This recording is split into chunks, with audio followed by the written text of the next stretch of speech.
This is Where We Live from Connecticut Public Radio. I'm Lucy Nalpathanchel. Coming up, would you take a bus if it operated more like an Uber? The Day reported the City of New London is exploring the idea of an on-demand rideshare bus service, like Uber or Lyft. New London's mayor will join us later to talk about this pilot program. First, how do you get to work? Most of us drive, some of us bike, but how many of you scooter? Today, Where We Live, we catch up with the electric scooter craze making some people crazy in cities from D.C. to Nashville. Show producer Carmen Baskoff pitched today's show, and coincidentally, she's a Nashville native, and she uses an electric scooter, not down south, but in New Haven and Hartford during her daily commute. Here's Carmen telling us why she adopted this mode of travel, wearing a helmet, of course. Now, I was originally taking the train and then taking the city bus to work, but the problem I kept running into was that the bus schedules and train schedules aren't aligned at all.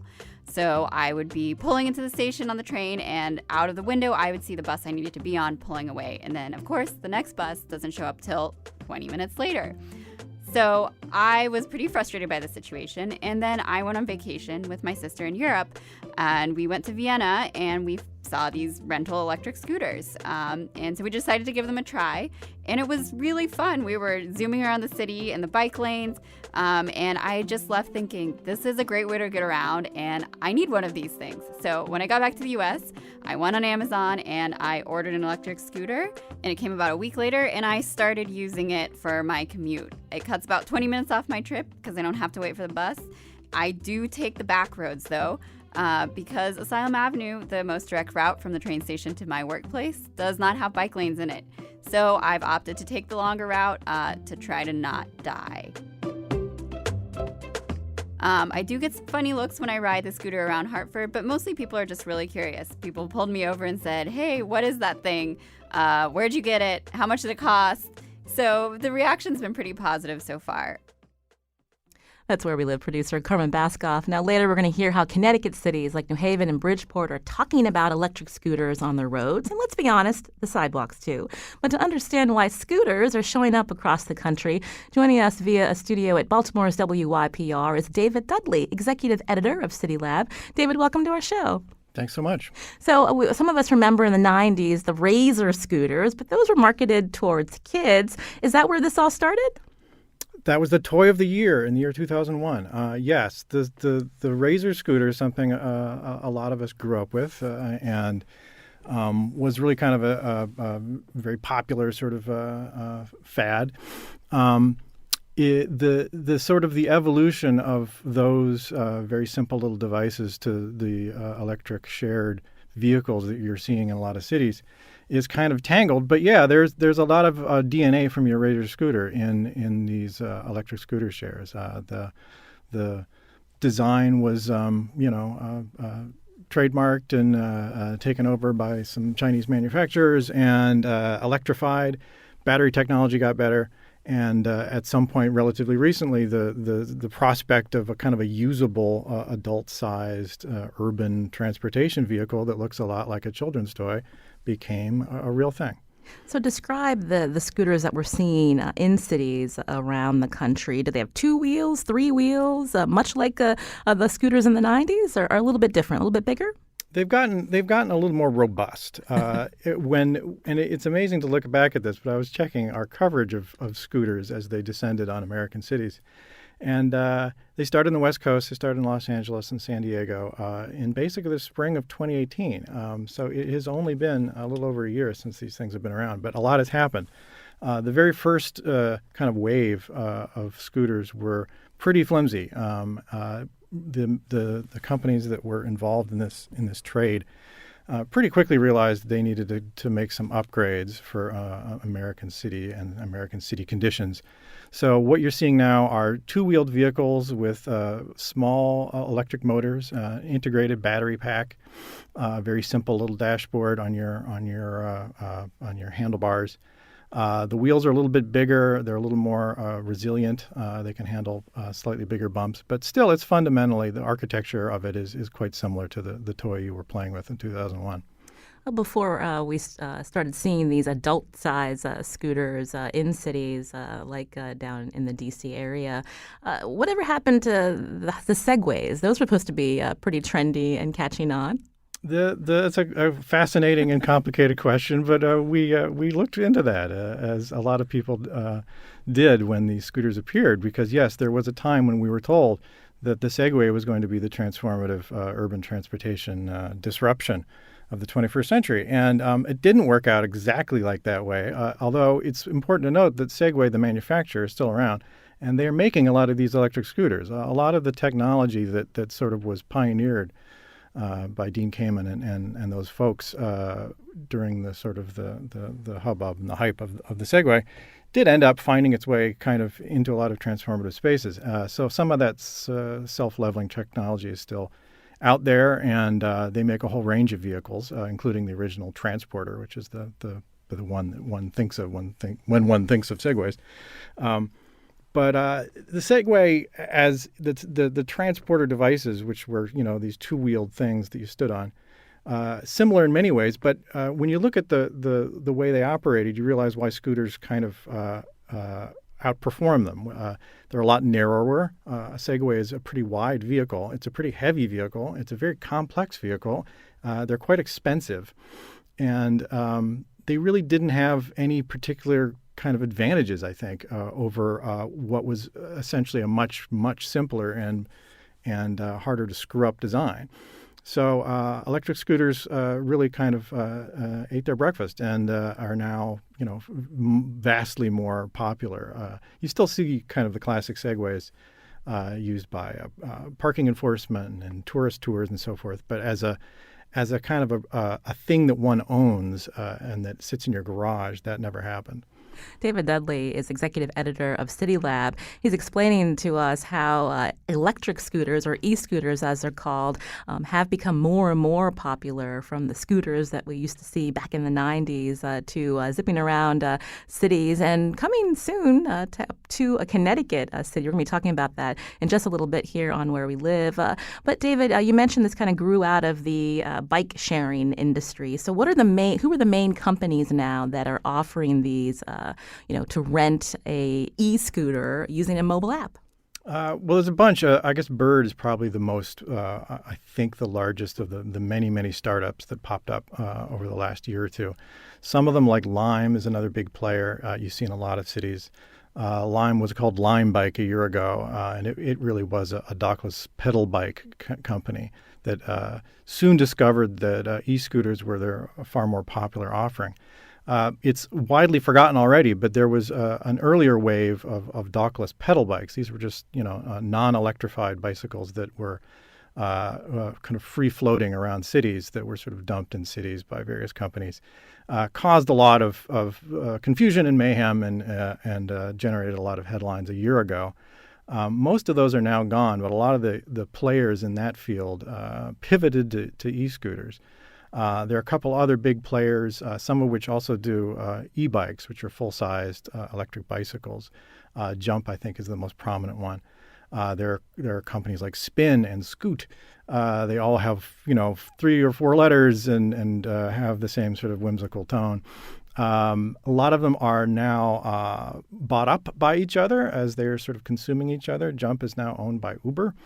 Lyft similarly has a relationship, I think, with Bird. So what you're seeing is a degree of sort of agglomeration now happening as as the major players are becoming a little more dominant and trying to get more market share. You can join our conversation here on Where We Live. Do you think these electric scooters are a good idea? Will get people out of their cars?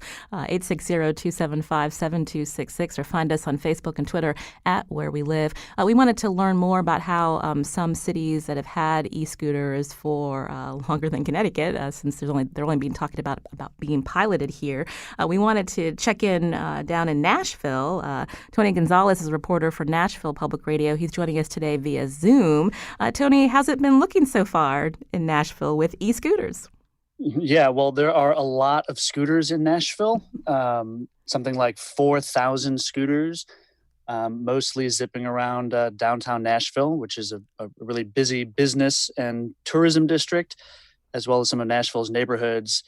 So yes, there are a lot of scooters here. They arrived quickly last year, and frankly, there has already been a lot of pushback and concern as well about scooters on our streets and sidewalks here in Nashville.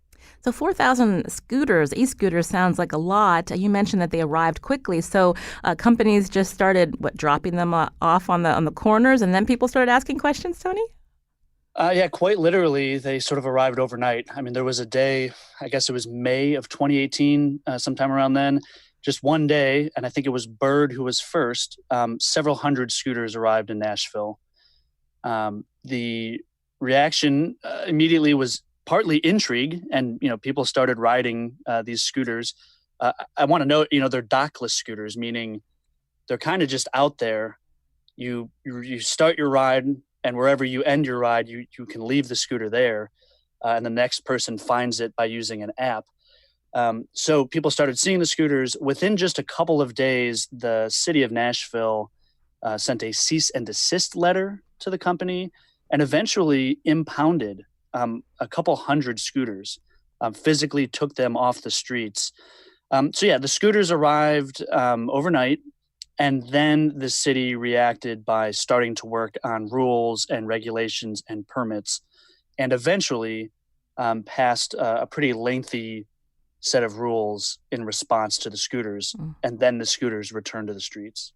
David Dudley from City Lab, is that common? Is that what's been seen in other places around the country where these e-scooters seem to, quote, appear overnight? That's always the phrase. They appear overnight, and yes, there's been a really wide range of responses similar to what Nashville experienced. Some cities have been a little more welcoming than others. Some have been quite hostile in terms of regulations. But typically the MO here is the companies move in, they establish as many scooters as they can, and then city regulators play catch up, and they try to begin to impose some limits. And those limits take the form of speed limits. There are restrictions on going in certain areas. Los Angeles has really been had a lot of experience kind of carving out regulatory space, trying to keep scooters away from certain areas where they're particularly disruptive. But it's really been a fascinating kind of process to watch as this happens. So our offices are in Washington, D.C., which was very, very kind of liberal in its acceptance of dockless bicycles and then dockless scooters. So we saw them early, and we saw them all over the place. And any city, and Nashville's among them, where there's a lot of tourism, the scooters are very popular, and you quickly see how people sort of adopt them, and they have a way of colonizing public spaces in ways that are disturbing, particularly to pedestrians. And dangerous on the streets, which has always been an issue too, because the safety issues that are kind of floating around scooter use have always been a sticking point. Tony Gonzalez from Nashville Public Radio. Let's talk about safety. You said that these really took off. The city then had to come in, city of Nashville, come up with regulations limiting the, I guess, number of companies that allow these, that are able to operate these dockless e-scooters in your city. And then tragedy struck. What happened? Yeah, well, we had, Nashville had seen dozens of falls, injuries. A few of them had made news because they were serious, traumatic brain injuries.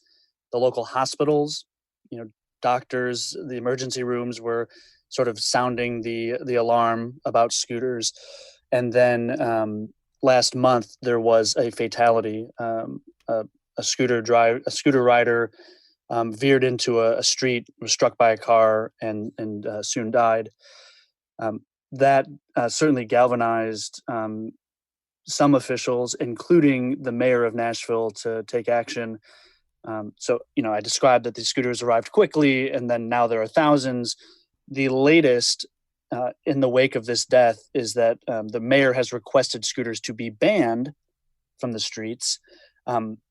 There's some there'd be a little process to make that happen. The city council would need to roll back its prior rules and permit and that sort of thing.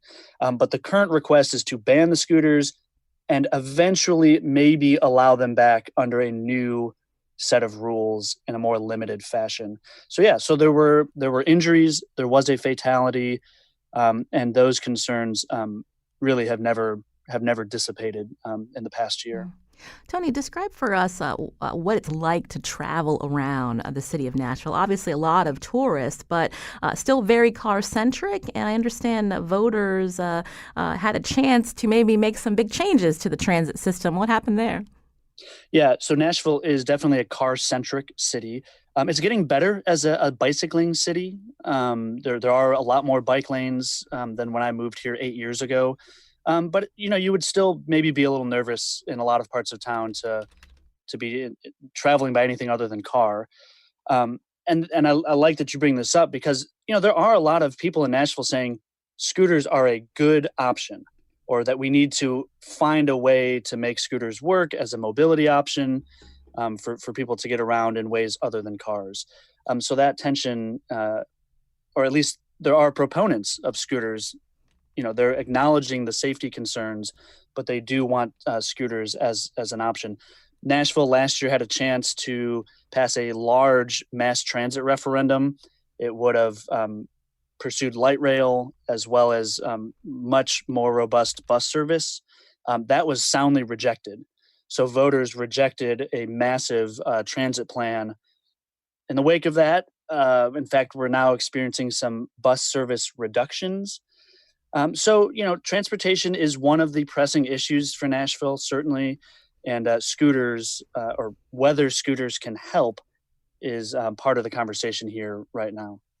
We put out a question to our listeners on social media about electric scooters, and we also heard from colleagues who just came back from a conference in Washington, D.C., where they were complaining about the number of scooters, e-scooters, on sidewalks. But it's also something David Dudley, executive editor at City Lab, who's joining us from a studio in Baltimore, this is something that bicyclists deal with all the time. The fact that much of our infrastructure in this country is geared towards cars and not thinking about ways to make it safer or having dedicated lanes for bicyclists, also people riding these e-scooters?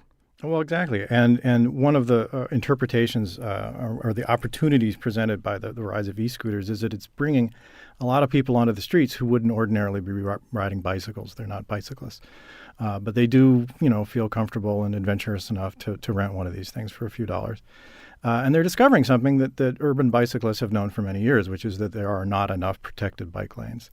There are not enough infrastructure in most American cities to get around safely on anything except for a car. So this represents a powerful opportunity to bring and enlarge the possible constituency and kind of make it more politically meaningful to get some support for building protected infrastructure because riding a scooter presents dangers that are similar to riding a bike, but they're also kind of unique to scootering, which is that most scooter riders aren't wearing helmets. They're not carrying safety equipment. They're not necessarily dressed appropriately. That's part of their kind of great advantage. They're these kind of joyous little whimsical shared things that you can jump on and ride for a few blocks and drop where they are. So that's their power and their weakness. So the CDC did one of the first of the sort of public health studies of injury rates, and they did find that scooter injury rates are a lot larger than for bicycles, and mostly because they're head injuries, and mostly because people aren't wearing helmets, and also because there's kind of a learning curve. They're dealing with a lot of people who are crashing basically on their first or second rides. So a lot of these problems could be addressed over time and with better bike infrastructure, which really, would be more of a shared slow lane infrastructure for low-speed electric and pedaled vehicles.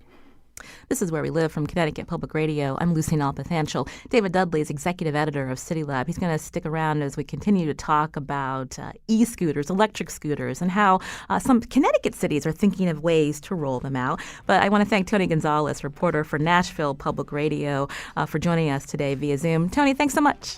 Hey, thank you.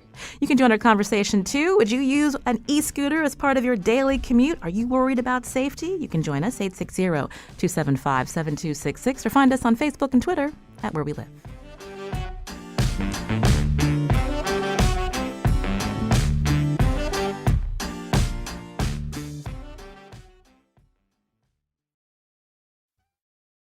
This is Where We Live from Connecticut Public Radio. I'm Lucy Nalpathanchel.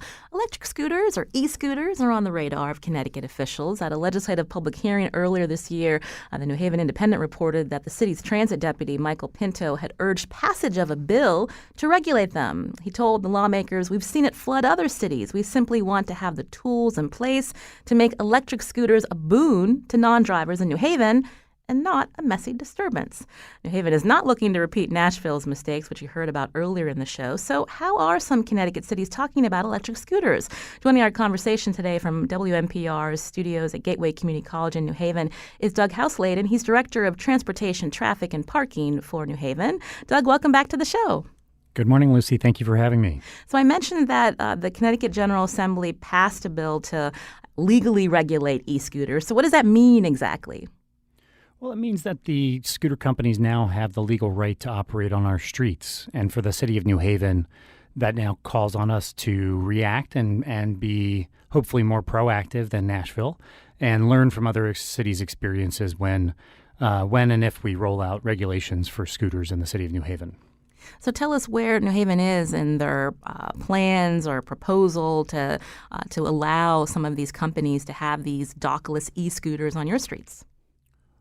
The city of New Haven is definitely in our outreach and listening phase at the moment. We have a hearing at our traffic authority for July 9th next week or 2 weeks from now scheduled in order to talk through proposed regulations, and as a workshop for our traffic authority members, we're talking through some of the same things that our other guests have talked about: slow speed lanes and changing parking regulations in certain locations. We'd also like to have a revenue component that's built into the budget. It's already built in, but we do think that we need to adjust it still in order to get it right when we roll out. The revenue and regulations go hand in hand in order to help maintain and create a safe system that will not impede the right-of-way for all other users of our sidewalks and our bike lanes and our travel lanes. When you look at this scooter craze taking some cities, Doug, when you look at it personally as Director of Transportation, but also thinking about ways to promote alternative transportation than people just popping in their car, what's the primary reason you'd want to see these in New Haven? I think a lot of the reason for working in the field in general is about climate movement and about providing more freedom. The range of mobility options to people that don't own a car is really providing more and more options for freedom. And by providing scooters in addition to bikes, in addition to pedal trolleys, in addition to, we can provide people with more and more options to get around without a car. Cars are prohibitively expensive, and more TNCs and other Lyfts and Ubers are making it easier to get around without necessarily relying on your own personal vehicle.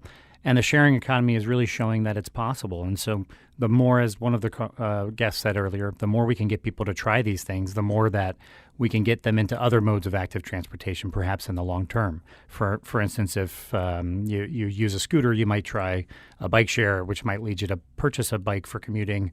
And maybe you get the electric option, and so that you can get around a little easier with a little less sweat. But we think that scooters could fit into a dynamic mobility service suite that is really something that is more freedom-giving than inhibiting. But the trick is working through our disability coordinator's office, working through our disability commission, working through our corporation counsel's office to make sure this is rolled out safely, and in partnership with our board of alders and our traffic authority to make sure everyone is at least on the same page with how we're going to move forward. It's good that you mentioned all these different collaborations, because we heard the reporter out of Nashville saying when e-scooters came around and they became really popular, people literally were just leaving them all over the place, blocking sidewalks. That's a real ADA concern. Absolutely. And our disability coordinator has been very blunt with any provider that has come through the city of New Haven, saying that if she's prevented from the sidewalk, she will be the first in line to file lawsuits on civil rights violations. So I think what we really want to do in New Haven, we've had surveys that show 24% of our population have some form of disability. We really need to lead with a sidewalk first mentality. With strollers, with scooters, with electric rascals, everything that needs to be on the sidewalk should be there. And to our other caller's point, let's put better infrastructure in the right-of-way. It's something that the department struggles with, unfortunately, developing and deploying safer, faster cycling infrastructure. To your point, there's going to be now more people calling for it, which hopefully will lead to more resources, which will help deploy faster, and therefore the cycle will continue. And before I take a call, what's a rascal? Oh, I think that's the things that Medicare participants see. can purchase from, yeah. Okay. So we're talking about e-scooters today here on Where We Live. Doug Houselayden is joining us from WNPR's Gateway Community College studio. He's Director of Transportation, Traffic, and Parking for the City of New Haven. Do you think this is a good thing for your community to allow these ride-sharing companies to come in and operate and let you rent an electric scooter as part of your daily commute? You can join our conversation, 860-275-7266.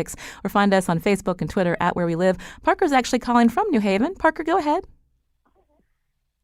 Hi there. So what's your question or comment, Parker?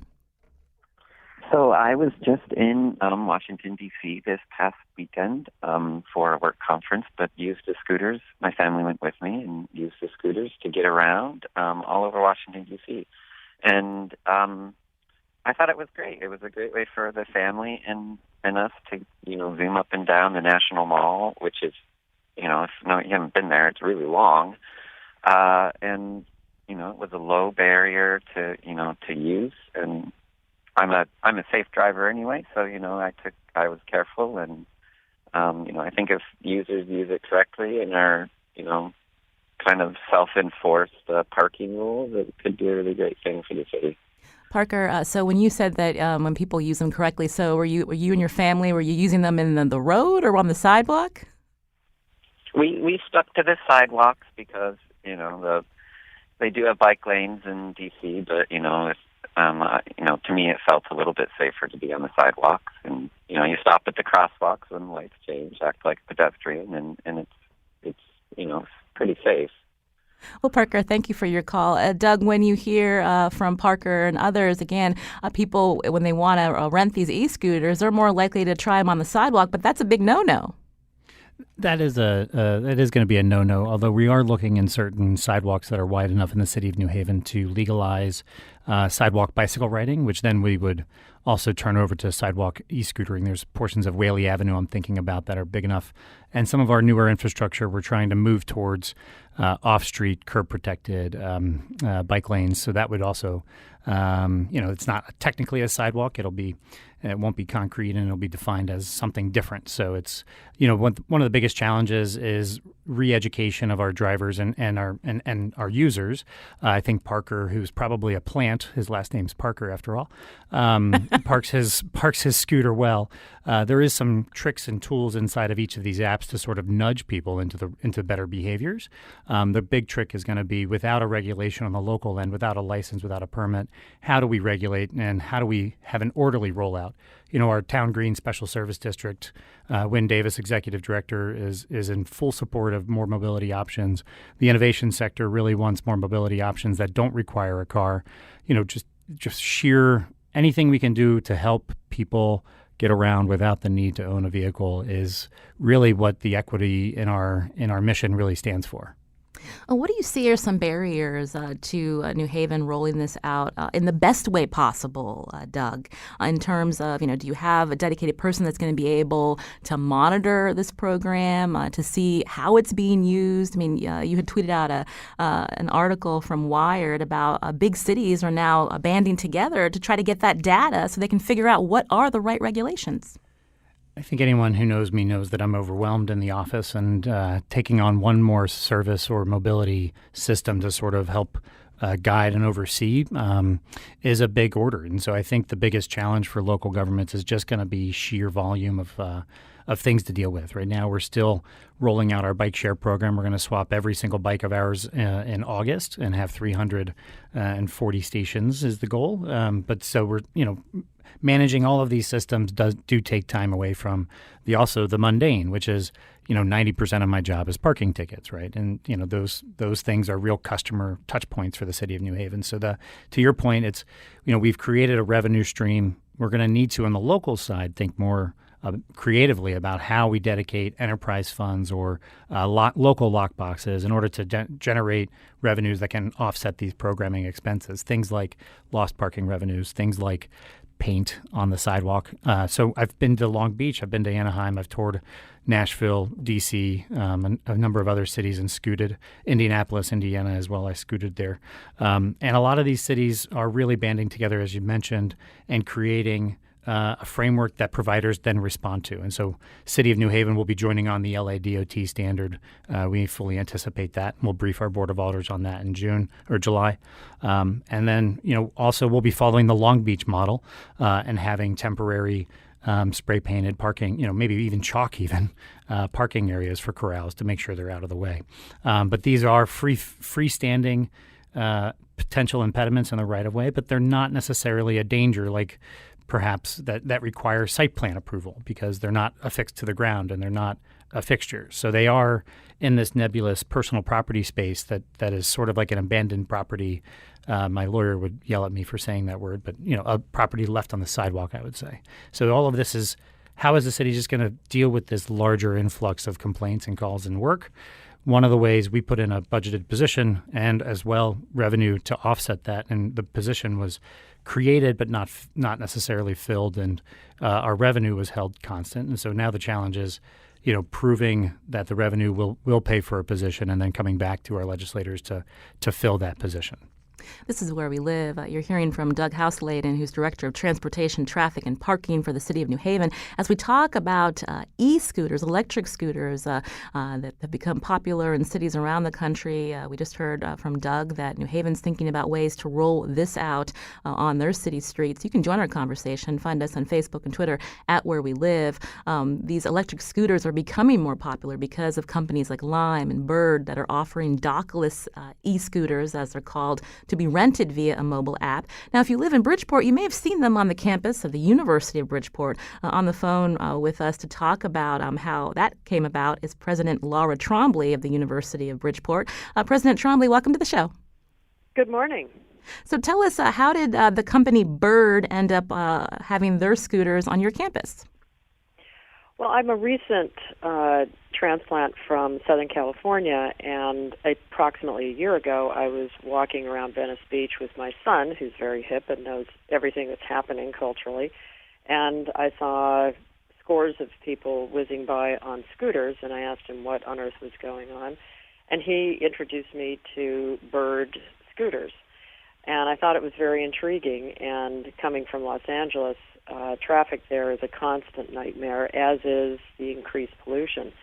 So coming to the University of Bridgeport, where we have such a stunning location here at the South End, where we're right next to a Frederick Olmsted designed 3-mile-long park, I started to think, what would be fun to have here? And the University of Bridgeport has a very long and narrow campus, and our students are often running back and forth.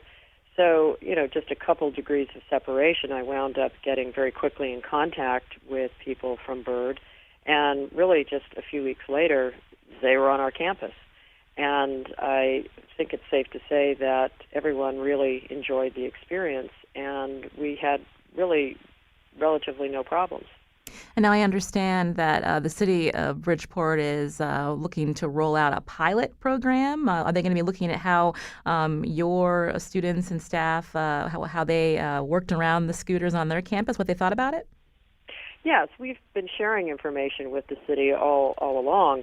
And what makes our location unique, I think, for scooters, and we were the first to have them in New England and Canada, is that when our students are on campus, we have very little traffic on campus. And then when you go onto the park grounds, there are bike lanes there, and there's almost no traffic at certain times of the day, particularly around sunset, which is when our students really enjoyed riding their scooters next to the Long Island Sound.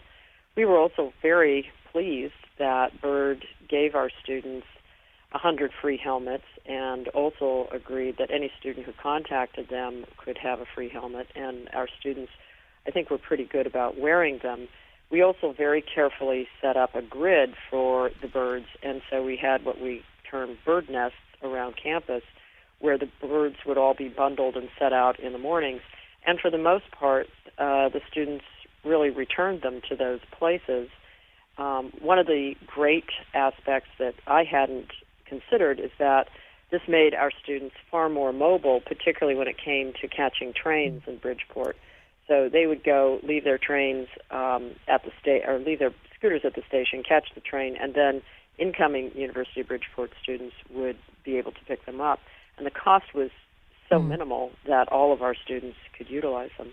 Well, we want to thank you for telling us about how these e-scooters were rolled out on the University of Bridgeport campus. That was President Laura Trombley joining Where We Live. With us from Baltimore is David Dudley, executive editor of City Lab. David, you've been able to hear from a transportation official in the city of New Haven, also a president of a college campus in Connecticut, looking at ways e-scooters can be rolled out. I mean, it's a very different planning for a campus versus a very congested city area.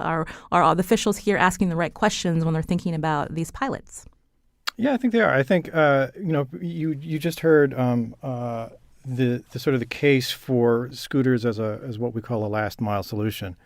They are a very handy mode that can kind of cover these gaps, between mass transit and where in homes and where you need to be. And you quickly see in D.C. and in cities where there's a really big uptake of them, how handy they are for these very short rides that are just a little bit too long to walk. The problem is that most cities really don't have the infrastructure to kind of accommodate this kind of a vehicle yet. So as you also heard, most people are more comfortable riding them on sidewalks, and a lot of sidewalks are simply not really going to be conducive to a 15-mile-per-hour electric vehicle. So the sidewalk clutter issue is a huge friction point in scooter-afflicted cities, and managing that, whether via these corrals or nests or a sort of virtual infrastructure that you can use to encourage parking them properly. There are all kinds of ways to manage it. The thing is, the norms are being created as the scooter revolution happens. So as people use them, and as other kind of urban users get used to the sight of them, we'll be seeing further adaptation and further regulatory pushback.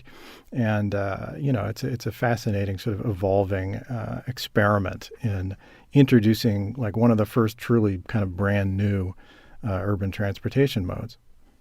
David Dudley, again, is executive editor of City Lab. They've been doing a lot of reporting. They do great reporting, especially on transportation. If you want to read more about electric scooters and how they're being rolled out, we'll tweet out some links. But he's executive editor of City Lab, joining us today from WYPR in Baltimore. David, thank you.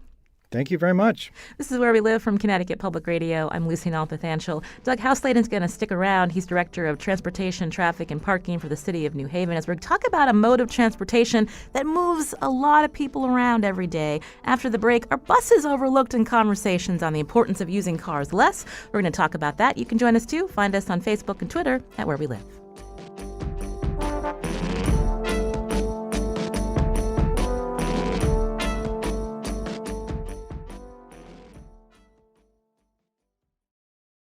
This is Where We Live from Connecticut Public Radio. I'm Lucy Nalpathanchel. Today we're talking about transportation, pegged to the latest craze sweeping American cities. Do you have an electric scooter? Would you rent an e-scooter as part of your daily commute? You can join us on Facebook and Twitter at Where We Live.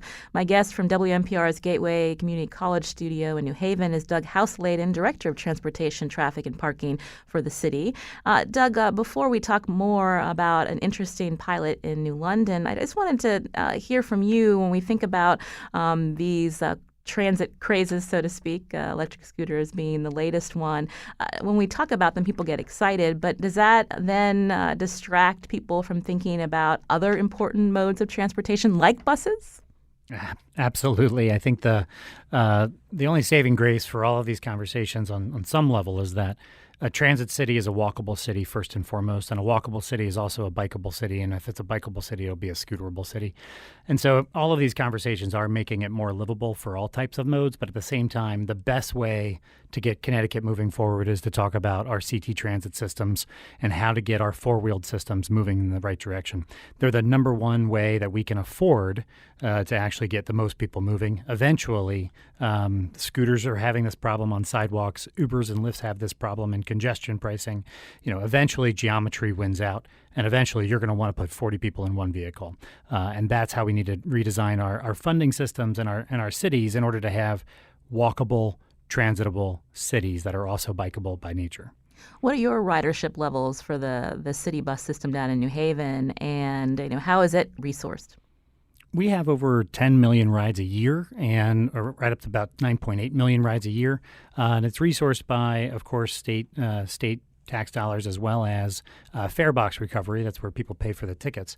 And right now, we need to grow the system. It has not changed in a number of years. And in order to do that, we're going to need both a capital infusion as well as to change streets, to change street grids, make transit stations, make crosstown routing, in addition to more operating dollars. So it's going to be a tough conversation to have, but at the same time, we have to have it in order to grow. We need to have denser cities in order to sustain and have a hope of combating climate change. And the number one ways that's going to be doing that is electric mobility and buses in the future. This is where we live. We wanted to ask the question to our listeners, would you take a bus if it operated more like an Uber? Well, the Day reported the City of New London is exploring the idea of an on-demand rideshare bus service offering door-to-door service. We wanted to hear from the City of New London, so Mayor Passero is joining us today via phone. Michael Passero. Mayor Passero, welcome to the show. Good morning, Lucy. So New London, much smaller than New Haven. So what's your transit look like right now? And tell us about where this idea came from. Well, this idea actually came from our regional transit system, SEAT, Southeast Area Transit, which is our regional commuter bus system.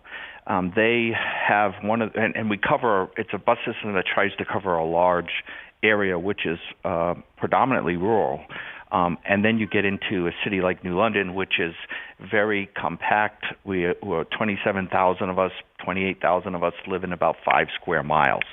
And so the SEAT transit system is trying to support some rural routes that are not performing well. And they started looking into making a microtransit system for a route that runs out to Stonington. And that's where the idea really generated. Then we started looking into it and found that Norwalk was in the middle of a pilot program. They actually just ended it. It was successful. And we began talking with the consultants that provide the software and help set up the pilot programs. And we just think that it would be perfect for this really densely urban populated city of New London that really in itself, within its own borders, can be a perfect microtransit system. And the fixed route SEAT system does not, while it provides great regional transportation for our citizens, getting them to their jobs at the casinos, both in Ledyard and in Montville, and to the different other employment hubs outside of New London, and gets people into New London, because New London is, of course, the biggest employment hub in the area. It doesn't necessarily provide a great answer to moving people around within our city. So this is what we're looking at trying to segue the existing system, which has not changed in many, many years, and modernizing it into this more pooled, on-demand transit system. Mayor Passero, do you also see this as, New London seen as a arts and cultural hub down in the southeast corner, a way to attract people from the surrounding areas where you don't have to worry about parking and congestion in your city? Exactly. That's one of the major driving motivational factors. We have this very, very thriving arts, entertainment, restaurant district downtown. And so it would be able to move people within the boundaries of New London. So wherever you are in New London, you're about 2 miles away from the center of town, the downtown business district. So rather than getting into your car, everybody getting into their individual motor vehicles and basically move it from your driveway to try to find a parking space downtown, we're looking at a microtransit system that would not increase the time of your travel or significantly, and would be more convenient. So you would just just like an Uber, sort of a pooled Uber, you would, call for it using your app on the phone, and this microtransit system would move you downtown and then bring you back at the end of your evening. So we think that that's one market that we're not even tapping into with the existing fixed route system. And so tell us how soon before this is going to be happening in New London? We're at the very early stages. We currently, the City Council has approved the concept and the funding to set up the pilot. We have to work with SEAT to try to set up the system. We believe we'd like to get it going. In a meeting yesterday, we targeted sometime in the late summer to get this system up and running. Well, it certainly caught our attention. Thank you, Mayor Michael Passero, for telling us about this micro-transit ride-sharing on-demand bus service that you're looking to launch soon. Doug Houseladen's with us, who's Director of Transportation, Traffic, and Parking for the City of New Haven. Doug, what do you think of this idea? Anything like this that could work for maybe parts of New Haven? Oh, absolutely. And we kind of have some of this in our private employers in our Yale shuttle system, especially at night. Greater New Haven Transit Districts launched an app for paratransit, which is an on-demand scheduling service app as well. In addition to the New London pilot, and Norwalk also has a microtransit pilot. I think you can tell that this is really seeping into the public discourse. Last night at our Connecticut Commuter Rail Council, we did our 2019-2020 visioning, and the big issue we were talking about is getting away from this vision that taking the train or taking transit in Connecticut means taking the train and means driving to the train station. We need to realign our transit services to actually go to the train station. Middletown Transit, I've heard, is realigning their bus system to go to the Meriden train station on the Hartford line. We need to do that with our State Street station in New Haven. I know that Hartford has a big comprehensive analysis that they're trying to get done. And the folks that are doing this best, I think, in the state right now are really Greater Bridgeport Transit District that are able to realign their routes every year in, year out. That's for fixed route. But again, as you mentioned, some of our densities, as it was talked about at the Rail Council last night, some of our densities in Connecticut call for microtransit and call for Uber Pool or Lyft Pool or other systems of pairing people up. And that's why, the Connecticut DOT has spent so much money and effort onto their CT Rides app. It's a great way that people can find each other and find commuting partners and really reduce their impact. If you can actually go from 1 to 2 people in a car, that's the greatest reduction in greenhouse gas you can have. You're just doubling the number of people per each greenhouse gas emitted. So, it's a great new wave of the 21st century mobility options and how everything falls into a suite of transportation options. It still all comes back down to, as the mayor probably knows, hearing about, how do I get home when my child is sick at school? Mm-hmm. And CT Rides has options for you now. You can also take Uber, Lyft, and other services. But the most important question for people still remains: how will I take care of my family in a time of emergency? And people still are relying on the vehicle for that. So once we're able to convince folks to ditch their vehicle and still have the freedom to pick their child up or their loved one up in an emergency, then we'll be able to switch more people out of the cars and think of 2-wheel and 4-wheel solutions for them. That's an excellent point that you raised, Doug. One of the reasons why I don't even ride the Hartford line, because I need that flexibility to pick up my children when they're sick and I get the call. But I want to thank you, Doug Houseladen, for joining us today, Director of Transportation, Traffic, and Parking for the City of New Haven. Doug, we look forward to talking with you again. Thanks so much. Also, Mayor Michael Passero from the City of New London telling us about an interesting pilot happening soon in his city. Mayor Passero, thank you. Thank you very much. It was a pleasure. Today's show produced by producer Carmen Baskoff. Our special thanks to Jesse Steinmetz on the phones. He's an intern here. And my technical producer is Kyone Wolf. You can learn more about the show at WNPR.org/Where We Live. And you can also download our podcast. Just subscribe to Where We Live on Apple Podcasts, Stitcher, Spotify, or any app that you prefer. I'm Lucy Nalpathanchel. As always, thanks for listening.